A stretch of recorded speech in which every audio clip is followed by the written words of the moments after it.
नमस्कार, जय श्री राम और कैलेंडर वाले नए साल की आपको बहुत-बहुत शुभकामनाएँ। अ, नया साल काफ़ी धमाकेदार टाइप का बन के आया है और जापान में भूकंप की खबर आई, सुनामी की वार्निंग भी दी गई, लेकिन अभी तक ऐसी कोई खबर आई नहीं है कन्फर्म कि वहाँ पे सुनामी आ गई है और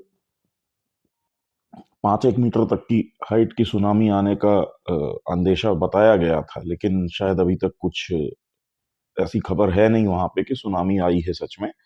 और 7.4 का भूकंप आया। इसके अलावा 20 भूकंप के झटके और वहां महसूस किए गए जो 4 या 4 से ऊपर के रिक्टर स्केल के थे। तो साल का पहला दिन और शुरुआत भूकंप से। अच्छा, इसके अलावा बाजू में पाकिस्तान की बात करें तो वो तो एक नौटंकी है, वहां पे तो रोज कोई ना कोई नाटक हुआ रहता है। तो अभी उनके यहाँ का ताजा नाटक पता चला कि वो लोग अब ये बता रहे हैं कि जो वो है अजहर मसूद, उसको एक कार बम धमाके में मार दिया गया और अननोन गनमैन ने उसको किसी कार बम में निपटा दिया है। देखिए, ये होता है कब? जब भारत एक खुलेआम प्रेस कॉन्फ्रेंस करके भारत की जो विदेश मंत्रालय है, वो इनसे कहती है कि अ, हाफिज सईद हमको वापस चाहिए। पहले ये होता था कि एक लेटर या एक डॉसियर भेज दिया जाता था चुपचाप इनके दूतावास के थ्रू या जैसे भी, कि ये आदमी हमको अवेलेबल कराइए, हमारे यहाँ केस चल रहे हैं और इसकी हमें ज़रूरत है। और ये लोग भी उसको टाल-मटोल करके और अपने यहाँ कोई कोर्ट केस में दिखा करके कि इसके ऊपर केस चल रहा है, ऐसा है, वैसा है, और मना कर देते थे कि नहीं भेज पाएँगे। इस बार भारत ने एकदम पब्लिकली एक इसका बयानिया जारी किया है प्रेस कॉन्फ्रेंस के थ्रू कि हमने हाफिज सईद की मांग की है। अब ये एक्चुअली देखा जाए तो एक खबर चली कि हाफिज सईद का लड़का तलहा सईद वो चुनाव लड़ने जा रहा है और साथ के साथ ऐसी खबर आई उसके हवाले से कि वो या उसकी पार्टी सारी की सारी जो पार्लियामेंट की सीट्स हैं, सारी सीट्स पे कॉन्टेस्ट करने की तैयारी कर रहे हैं। अब इस पे पाकिस्तान की फजीहत होनी शुरू हुई। उस फजीहत को थोड़ा-सा हम लोगों ने आगे बढ़ाने का सोचा तो हम लोगों ने तुरंत हाफिज सईद की डिमांड कर दी और इंटरनेशनल मीडिया में ये बात भी उभर के सामने आ गई कि भारत हाफिज सईद की मांग कर रहा है, जो कि एक इंटरनेशनल डेजिग्नेटेड टेररिस्ट है, यूएन डेजिग्नेटेड टेररिस्ट है और जिसके ऊपर अमेरिका ने $10 मिलियन का इनाम रखा हुआ है, भारत ने भी करोड़ों में इनाम रखा हुआ है।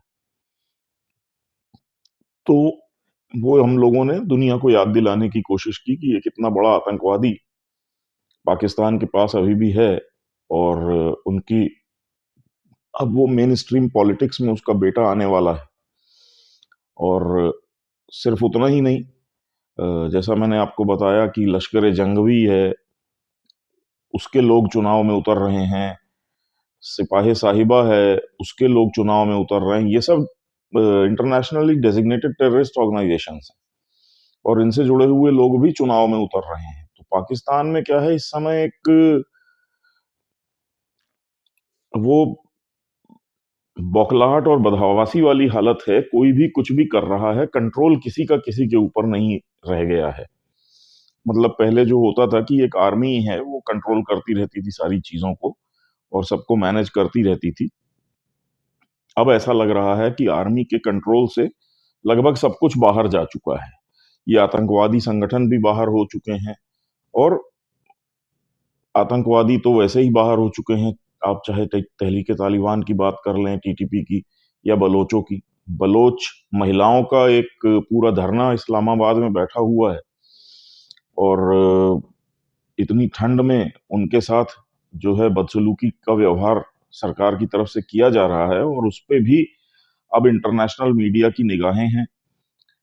यूनाइटेड ये यूरोपियन यूनियन जो है उनकी तरफ से बड़े सख्त बयान आए हैं कि महिलाओं और बच्चों के साथ गलत व्यवहार कर रही है सरकार और उनके मानवाधिकारों का हनन हो रहा है और उनके फ्रीडम ऑफ एक्सप्रेशन को दबाया जा रहा है। तो यूरोपियन यूनियन नोटिस ले रही है, इंटरनेशनल मीडिया नोटिस ले रहा है कि बलोचों की जेन्युइन समस्या है और उसको एड्रेस किया जाना चाहिए। तो पाकिस्तान में मतलब एक जिसे कहा जाए ना एनार्की टाइप की स्थिति है कि सरकार को भी समझ में सरकार मतलब वहां की फौज उनको समझ में आ नहीं रहा है कि किया क्या जाए। अब भारत हाफिज सईद की मांग उठा देता है तो तलहा सईद की खबर आई थी उसको लेकर के भारत और पाकिस्तान के लोगों को पता था कि ये हाफिज सईद का लड़का है और टेक्निकली उसका वारिस है, इसी ने सब कुछ टेक ओवर करना है और उस हिसाब से ये काफी काम करता भी है। इसके ऊपर कुछ हमले भी हो चुके हैं पास्ट में। तो ये ऐसा नहीं है कि कोई सीधा साधा लड़का है और पढ़ने लिखने वाला था, ऐसा नहीं है।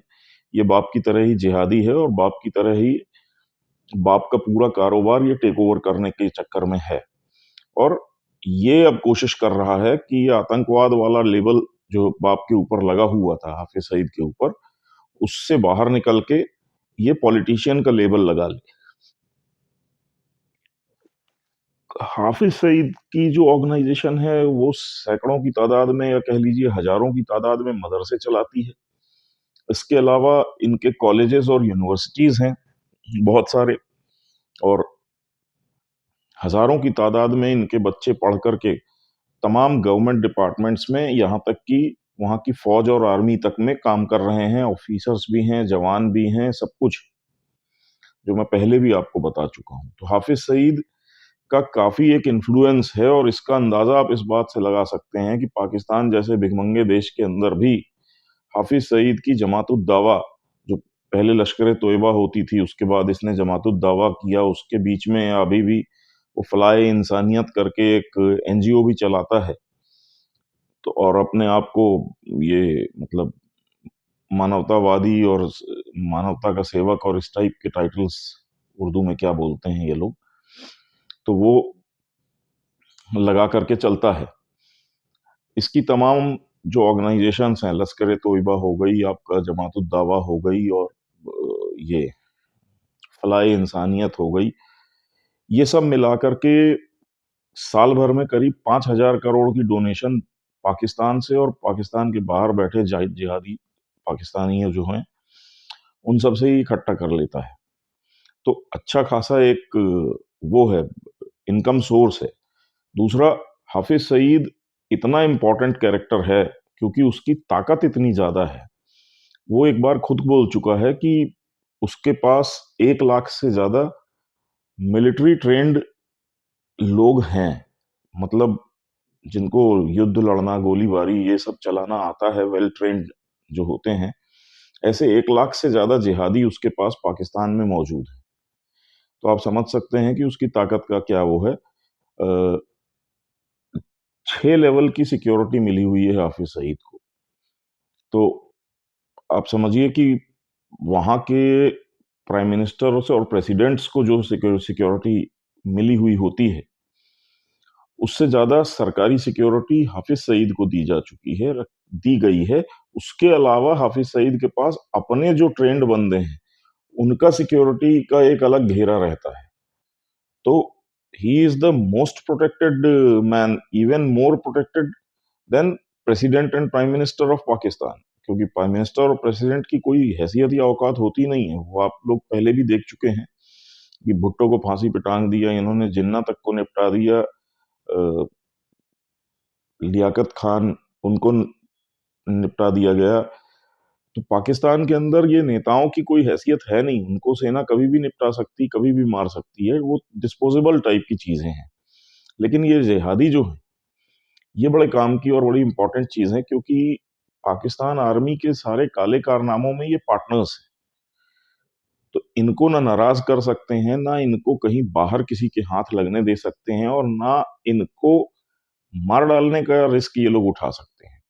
अब अजहर मसूद वाली जो खबर है वो पाकिस्तानियों ने अचानक चलाई ये सोच के कि भारत की मीडिया और भारत की सोशल मीडिया जो है, वो ये हाफ़िज़ सईद को जो पाकिस्तान से माँगा है भारत ने, उस न्यूज़ को छोड़ कर के अज़हर मसूद का गाना गाने लगेगी, क्योंकि हाफ़िज़ सईद को लेकर के जितना हंगामा इंडिया की मीडिया में होगा, वो उसी हिसाब से फिर इंटरनेशनल मीडिया पे भी उठेगा और ये इनके लिए थोड़ा-सा सिरदर्द बनता जा रहा था।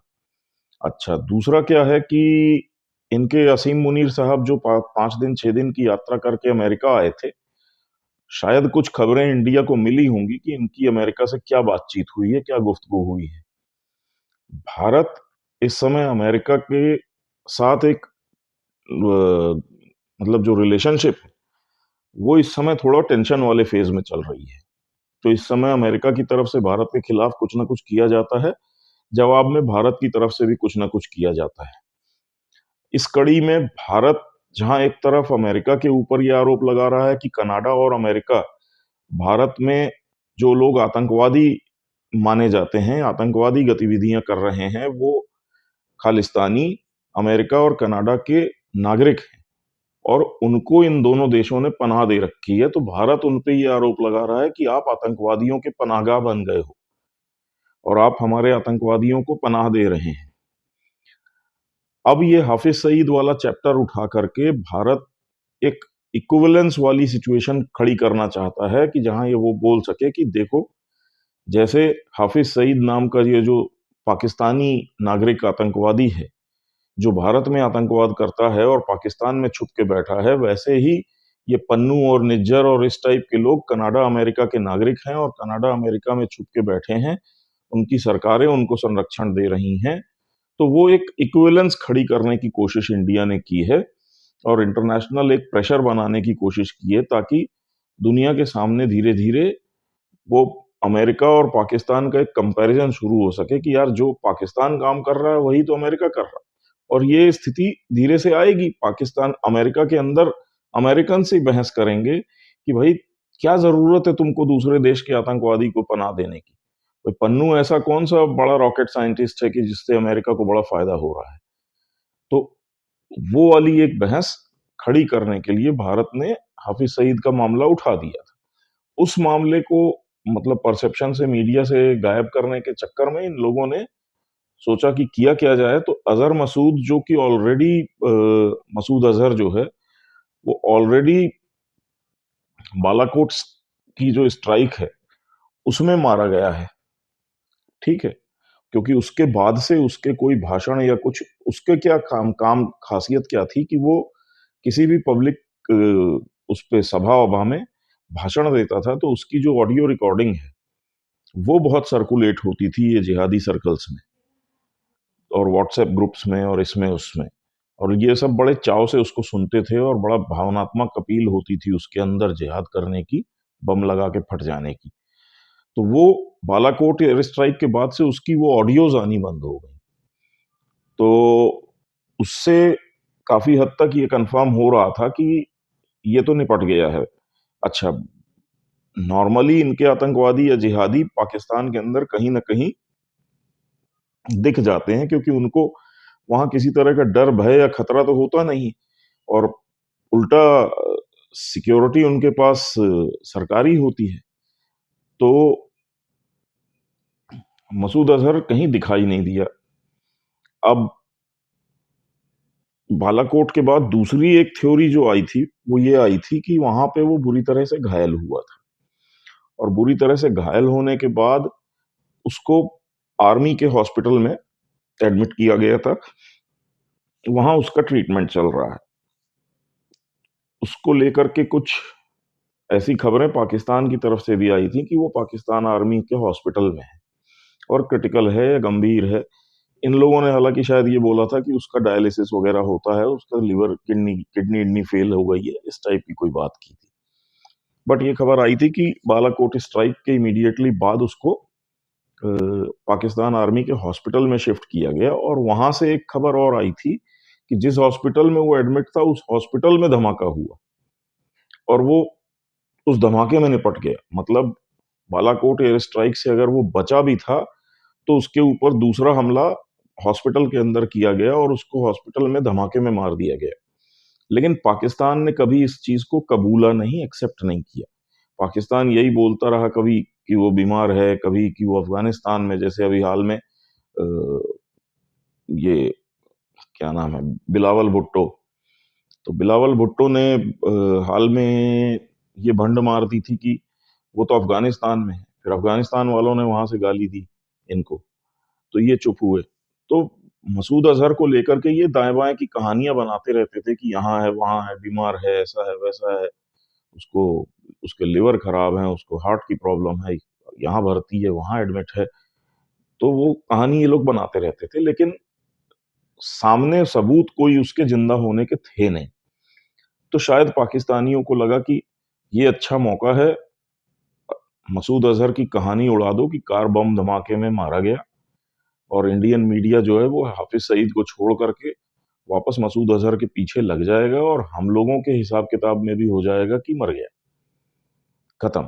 तो ये आतंकवादी भी मारा गया, क्योंकि उनके पास जो एक लिस्ट है, शायद वो इंडिया की तरफ से बना करके दी गई है, और इंटरनेशनल एजेंसीज और उनके थ्रू पाकिस्तान के ऊपर प्रेशर डाला गया है कि इन सबको साफ करना है। तो उसमें शायद मसूद अजहर का नाम भी होगा, क्योंकि पाकिस्तान ने कभी उसको कंफर्म नहीं किया कि ये मर गया है। तो हो सकता है कि इन लोगों ने मौका देख के बोला हो कि चलो लिस्ट में बता दो कि ये भी मर गया। और किसने मारा जी? तो अननोन गनमैन ने बम का धमाका कर दिया, क्योंकि वीडियो जो इन्होंने जारी किया है वो कई साल पुराना वीडियो है। तो वो एक्चुअल कार बम ब्लास्ट का वीडियो तो है, लेकिन वो आज का नहीं है, वो 3-4 साल 5 साल पहले का कोई घटना का वीडियो है। तो उससे भी ये साबित होता है कि एक फर्जी कहानी इन्होंने गढ़ी है, हाफिज सईद वाली कहानी को वो करने के लिए, दबाने के लिए। तो हम लोगों को ये चीज़ ध्यान रखनी है कि मसूद अज़हर ऑलरेडी मर चुका है, वो हम लोगों के लिए अब इश्यू नहीं है। हाँ, गाहे-बगाहे इंडिया उसकी बात करता ज़रूर है, क्योंकि पाकिस्तानी उसको कबूलने को तैयार नहीं है कि वो मर गया है। जैसे वो अभी दाऊद का कबूल नहीं रहे हैं कि दाऊद भी मर गया है। लेकिन जो खबरें आ रही वहाँ से उसके मुताबिक दाऊद भी मर गया है। दाऊद का तो ख़ैर ये लोग ये भी नहीं कबूलते हैं कि दाऊद नाम का कोई इंसान पाकिस्तान में है। वो तो कहते हैं कि भई पाकिस्तान का कोई नागरिक नहीं है इस नाम का, जो यहाँ रहता हो। तो ये स्थिति है कि झूठ ये लगातार बोलते रहते हैं। तो इन्होंने मौका देखा कि हाफिज सईद वाली न्यूज़ जो है, ये इनके लिए परेशानी बन सकती है। क्योंकि अगर ये हाँ करते हैं कि चलो हम दे देंगे, तो इनके देश में गृह युद्ध शुरू हो जाएगा, दंगा-फ़साद शुरू हो जाएगा। जैसा मैंने आपको बोला कि 1 लाख से ज़्यादा ट्रेंड जिहादी हाफिज सईद तैयार करके बैठा हुआ है। तो वो एक समस्या हो जाएगी। और अगर ये लोग ये करते हैं कि नहीं देंगे हाफिज सईद को, तो हो सकता है अमेरिका क्योंकि प्रेशर में आ जाएगा कि यार हमारा नाम पाकिस्तान के साथ उसी कैटेगरी में लिख जाएगा कि जैसे पाकिस्तान दुनिया भर के आतंकवादी पाल के बैठा हुआ है, वैसे ही हम भी पाल के बैठे हैं ये पन्नू को। क्योंकि आज नहीं तो कल इंडिया पन्नू के खिलाफ एनआईए की जांच शुरू कर चुका है। वो इसका रेड कॉर्नर नोटिस वोटिस निकालना शुरू कर देगा कि ये टेररिस्ट है, वांटेड है। उसका एक जो सिस्टम है, इंडिया उस डायरेक्शन में चल पड़ा है कि उसको इंटरनेशनल डेजिग्नेटेड टेररिस्ट डिक्लेयर किया जाए पन्नू को। तो अमेरिका के ऊपर ये प्रेशर आएगा कि अगर पन्नू तुम्हारे पास है, हाफिज सईद पाकिस्तान के पास है, हाफिज सईद भी हमारे हिसाब से टेररिस्ट है और पन्नू भी टेररिस्ट है, तो पाकिस्तान और अमेरिका में फर्क क्या हुआ भाई? आप दोनों की तो एक जैसी हरकतें हैं। तो अमेरिका इस पोजीशन में अपने आप को खड़ा नहीं देखना चाहेगा, और ऐसी हालत में अमेरिका प्रेशर डालेगा पाकिस्तान के ऊपर कि हाफिज सईद मांग रहे हैं तो धूम धड़ाके के साथ ले जाओ, दे के आओ। अब दे के आते हैं तो पाकिस्तान के अंदर की स्थिति कौन संभालेगा? तो इसलिए अभी पाकिस्तान के गले में घंटी टाइप की बनी हुई है कि करें तो करें क्या? भारत ने उनको बड़ा गंदे तरीके से घेर दिया है चारों तरफ से। अच्छा, ये हुई एक कहानी। अब पाकिस्तान के अंदर प्रॉब्लम क्या हो रही है कि पॉलिटिकली अगर बात की जाए, तो शायद इनको बहुत तगड़ा प्रेशर है कि इंडिया से तुम संबंध सुधारो। इंडिया दूसरी तरफ बात कर रहा है कि पीओके हमारे को वापस करो, पीओके और गिलगिट बाल्टिस्तान। वहाँ पीओके के अंदर जो है वो हंगामा खड़ा है, पब्लिक सड़कों पे है।